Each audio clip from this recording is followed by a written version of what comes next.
qof khayr badan buu haayo markhaatiina ka wadanahay waliba intii dambana ayaa dhaw 3 cisho wuxuu ku baxay boorama ayuu ka baxay 40 ayaa dhawid ballan qaaday isagoo ballankii ku maqan ayaa ilaahaytiisii u timi hooyadii buu ka soo ducaystay isagoo ducadii hooyadii wata ayuu burcano ugu yimiday sida diinteenu inoo sheegtay qofku hadduu dab ku dhinto iyo hadduu biyo ku qarqoomo iyo haddii uu daacuun haleelo cadaab qabri male sidii wanaagsanayd iyo wanaagii qalbi wanaagii ay bilaadanka aan ku naqaanay inuu ilaahay ugu naxariisto 2 cisho ka hor jimcihiina baxbuu jiray isagoo sheekh maraya habeennimadii ayuu gaarigu halka kula ciladaysmay ka bacdi koodii habeennimo halka laga soo jeediyay haddana shalay ayuu soo baxay isagoo saacadba naga sii maqnayn ayaa haddana naloo soo sheego waxaana lagu yidhi Mustafa noloshan casriga ah ee hadda la joogo iyo waqtigan waxa uu ku lahaa saameyn dal iyo dibad xabaalaha masalaha ee magaalada Hargeysa waxa maanta aas loogu sameeyay alla naxariistii jannaha ka waraabiye marxuum Mustafa Salebaan Cabdi oo kamid ahaa koox fanaadka xidigaha geeska sidoo kalena kamid ahaa mulkiilayaasha channelka lagu faafiyo arrimaha fanka ee Waqal Studio aaska marxuumka waxa ka soo qayb galay fanaaniin hal abuur iyo qaybaha kala duwan ee bulshada waxaana marxuumka alla uga baryay inuu naxariistii janno ka waraabiyo assalaamu calaykum waraxmatullaahi wabarakaatuh kulli qof walba way sugisaa tan oo kale walaalkeen Mustafa Salebaan maanta waa kaasoo naga hooseeya wuxuu u baahan yahay waa duco horta qof khayr badan buu haayo markhaatiina ka wadanahay waliba intii dambana ayaa dhaw 3 cisho wuxuu ku baxay boorama ayuu ka baxay 40 ayaa dhawid ballan qaaday isagoo ballankii ku maqan ayaa ilaahaytiisii u timi marka khayr baynu rajaynaynaa walaal waana saamaxaynaa walaalkeen Mustafa Salebaan ilaahayna ha u naxariisto hadal badan ka oran maayo waxaan leeyahay duco u baahan yahay Allah u naxariisto saamaxnaakumna meel kasta umada bilaadankan waxaan leeyahay hal saamax wanta asideena geerida naxinta ku timi walaalkeen Mustafa Salebaan iyo walaalkeen Liibaan Daahir ilaahay waxaan uga baryaynaa inuu ilaahay jinooyinkiisa ku casuumo labada marxuumba laba marxuun oo ku sifaysan wanaag ay haayeen jannada Allah ha geeyo wanta asideena iqatul maut thumma ilayna turja'un فإذا جاء أجلها فلا يستقدمون ساعة ولا يستأخرون قفنا وقتيسا إلهي أقري مدافو قفل بما أنتي سودنتا ولو غيريه أي كان نحدين بدنيهين أو مركز سيدان وكلا قف نبض قبي عافمات قبي دقيقة ير أي وحسكو بدلان نحدين تيدا أي لا هاي هذا غيريدو حق وواحد هاي حكومي خير خلق الله بعد انتي oo ilaahay yiri afa in maata qutlan qalabtum ala qaabikum hadii maxamed bal ofsaday bimaana alayhi salatu wasalaam cid la deynaya ma jirto walaalkeen waanu ducaynaynaa waxa sidoo kale aan arkaynaa ishaaro wanaagsan oo geeridiisa ah sida diinteenu inoo sheegtay qofku hadduu dab ku dhinto iyo hadduu biyo ku qarqoomo iyo haddii uu daacuun haleelo cadaab qabri male waxa sidoo kale ishaaro wanaagsana intaas mawlidkii nabiga alayhi afdal salatu wasalaam waxa kale ishaaro wanaagsana intaas oo khalqi ilaahay oo isugu timi oo ergey ilaahay oo nabigu yiri alayhi salatu wasalaam 40 qof meesha isugu yimaadaan dacwadooda waa la aqbalay waxa ilaahay ka codsan waa arkaysaan umada ilaahay iyo waxa ergey isugu timi qof aad iyo aad wanaagsan buu ahaa sifa oo ka sheekay Mustafa Salebaan hadana sidoo suurtagal ma aha oo waa qof aynaan dhameyn karahayn ilaahay ha u naxariisto dhamaantiina waxaan ka codsanaa inay u ducaysaan hadal badan ma yaala halkan waxaan u ducaynaynaa walaalaheen Mustafa Salebaan iyo Liibaan Daahir waxaan leenahay ilaahay waxaan uga baryaynaa inuu sidii wanaagsanayd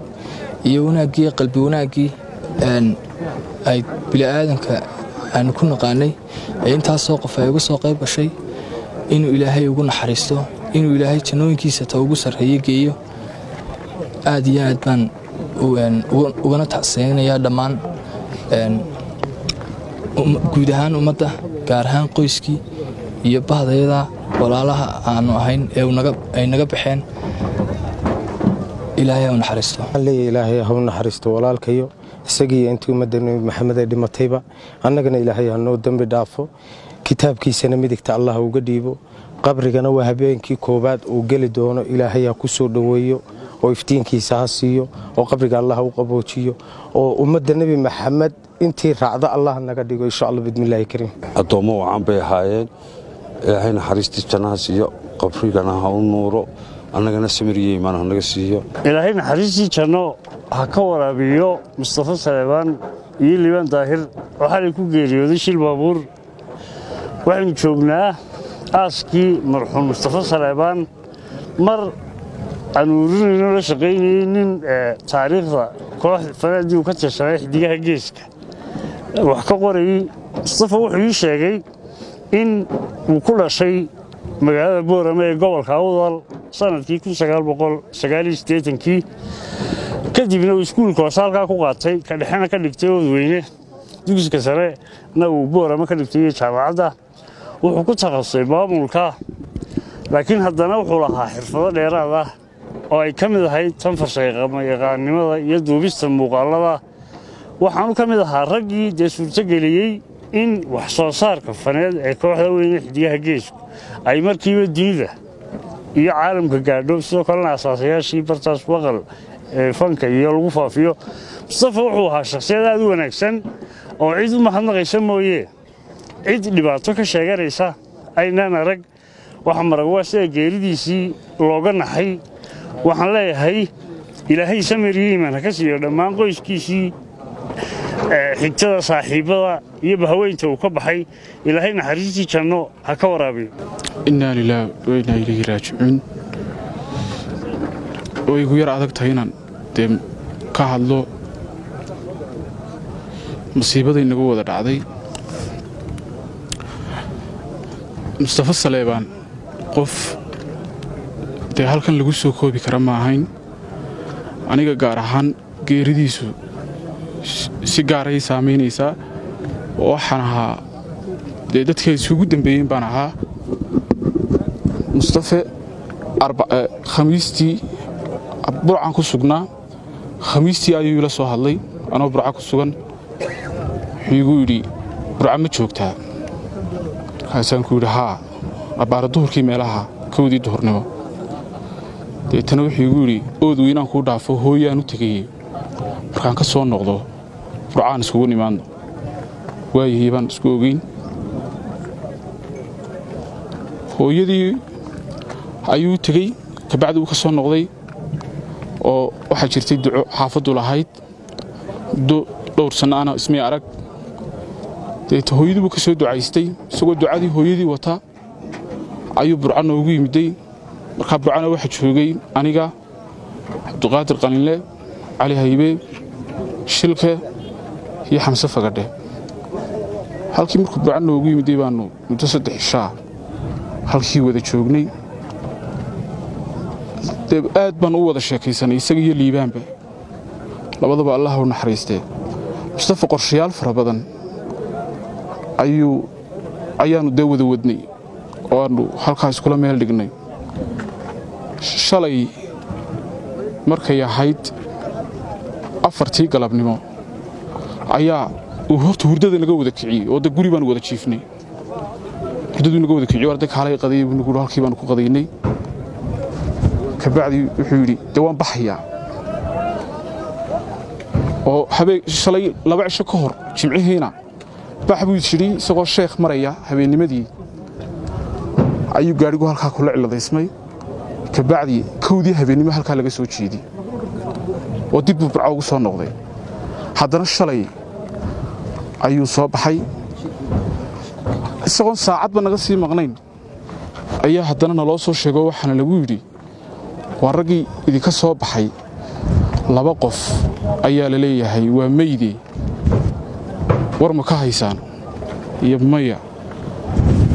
iyo waxay deetii nagu kaliftay inaanu intoon burca ka nimaadno aanu sheekh nimaadno oo dadkii ugu horreeyay dhakhtarka ugu imid baan ahayn anigu markaan 2 qof 4 qofna gaariga way ku wada saarnaayeen oo Mustafa Liibaan iyo 2 inan oo kale guuleed la yiraahdo 2 inan kale ayaa adigu ka baxay gaarigiina dee halkuu shirka ku galay iyo dee kulley waad ka war haysaan iyo siduu u baaba'ay iyo dabka dee qabsaday wallaahi intaa inka badan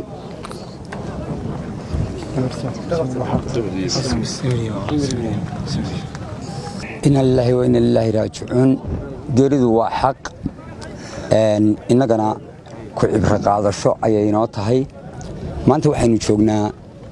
aaskii Mustafa Salebaan Mustafa Salebaan waxa uu ahaa dadka bani'aadamka ee aan bartay ama aan la shaqeeyay kuwa ugu dabeecadda wanaagsan uguna dadnimada wacan ee ugu shaqada wanaagsan Mustafa noloshan casriga ah ee hadda la joogo iyo waqtigan waxa uu ku lahaa saameyn dal iyo dibad iyo gobol kasta oo ummadda Soomaaliyeed ba waxa uu ku lahaa saameyn ilaahay ha u naxariistee Mustafa Salebaan waxa uu ahaa nin qalbiyo badan ay u murugoodeen maanta ilaahay naxariista jannaha ugu deeqee Mustafa muu ahayn nin aan kulleyba maanta halkan aan ku soo koobi karayno wanaagii iyo dadnimadii uu lahaa kulley qof walba uu dhimanaya laakiin tani waxay ahayd waxaan ku tilmaami karaa masiibo waynu ognahay wadka waynu ku xukumanahay laakiin way kala xanuun badan tahay marka maanta masiibada meesha ka dhacday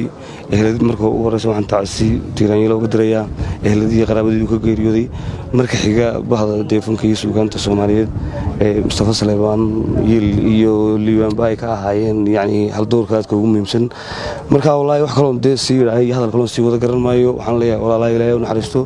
shakhsiyaadkoodii dad ciiday ahaayeen oo kulli oo laga wada dhagsan dadkii ugu horeeyay ka sheekeeyay Ibrahim Chokar CBA TV Hargeysa